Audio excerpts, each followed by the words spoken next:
নমস্কাৰ। ঠাণ্ডা দিন আহিলে আমাৰ শাক পাচলিবোৰ যে ইমান ওলাই ন, আৰু তাতে পিটিকা অকণমান খাবলৈ পালে আৰু কি ভাল লাগে। এইটো পিছে ঠাণ্ডা দিনৰে ভিডিঅ'। এয়া দেখিছে নহয়, পুঠি মাছ আৰু বিলাহী মই একেলগে টাৱা এখনত খোলাত দি লৈছোঁ। ইয়াতে কিন্তু অকণমান নিমখ ছটিয়াই দিছোঁ, মিঠাতেল ব্যৱহাৰ কৰা নাই। এয়া মাছকেইটা ৰঙচুৱা পৰিলে হৈয়ে গ'ল। বিলাহীখিনি লৈ লৈছোঁ, পিঁয়াজ কাটি লৈছোঁ, গোটা নহৰু, আদা লৈছোঁ, পুঠি মাছকেইটা আৰু এয়া পালেং শাকৰ পাত আৰু ধনিয়া, আৰু অৱশ্যে কেঁচা জলকীয়া লাগিবই নহয় জানো। পিটিকা বুলি ক'লে জলকীয়া নহ'লে আৰু কিহৰ পিটিকা এইখন। এইয়া পালেং শাক নতুনকৈ ওলাইছিলে বজাৰত, আৰু তাৰে এয়া 2 খিলামান লৈ লৈছোঁ আৰু এতিয়া মিহি মিহিকৈ কুটি ল'ম। পালেং শাকৰ তৰকাৰী বা পালেং শাকৰ সৈতে মাছ আমি খায়েই থাকোঁ, কিন্তু এনেকৈ কেঁচাকৈ যদি সৰু সৰুকৈ কাটি পিটিকা অকণ বনাই লওঁ, খাবলৈ যে খুব টেষ্টি হয়। আৰু এইখিনি পিটিকাৰে আমি গোটেই ভাতখিনিও খাই দিব পাৰোঁ, দালি তৰকাৰী নোহোৱাকৈয়ে। এয়া শাকখিনি কাটি ল'লোঁ। এতিয়া কেঁচা জলকীয়াকেইটাও মই সৰু সৰুকৈ মিহিকৈ কাটি ল'ম। আদা দিব, আদাখিনি দিলে আমাৰ হজমৰ কাৰণেও ভাল আৰু খাবলৈও টেষ্টি হ'ব।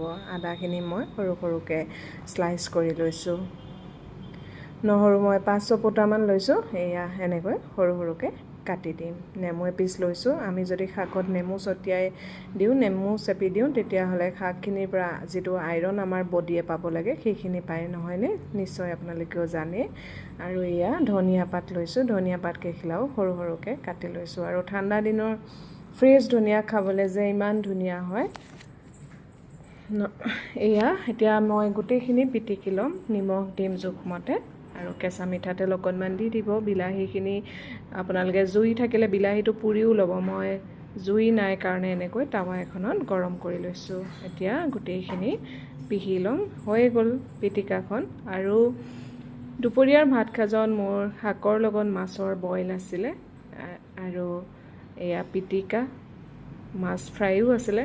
সেইকাৰণে এই সকলোবোৰ থাকিলেও যদি পিটিকাখন থাকে, পিটিকাখনে একেবাৰে ভাত সাজত ধুনীয়া কৰি পেলাই, আৰু খাবলৈও ভাল লাগে নহয়নে? এই সোণত সুৱগা চৰাই বুলি কয় যে, ঠিক তেনেকুৱা ধৰণে এই পিটিকাখনেও আমাৰ ভাতৰ থালিখন সোণত সুৱগা চৰাই পেলাই। এইয়া হৈ গ'ল। কি ধুনীয়া গোন্ধ এটা আহিছে, কি ক'ম আৰু। এনেকৈ খায়নে নাই বাৰু? লাই শাকৰ লগতো খাব পাৰি, কিন্তু লাই শাকৰ লগত আমি প্ৰায় খাওঁৱেই বাৰু, কিন্তু পালেং শাকৰ লগতো খাব পাৰি, খুব ভাল লাগে। সেইখন নেমু আৰু অকণমান চেপি দিলোঁ। এয়া গৰম গৰম ভাত, এইকেইটা ভাতৰ লগত যে পিটিকাখন হ'লে আৰু কি লাগে নহয়নে?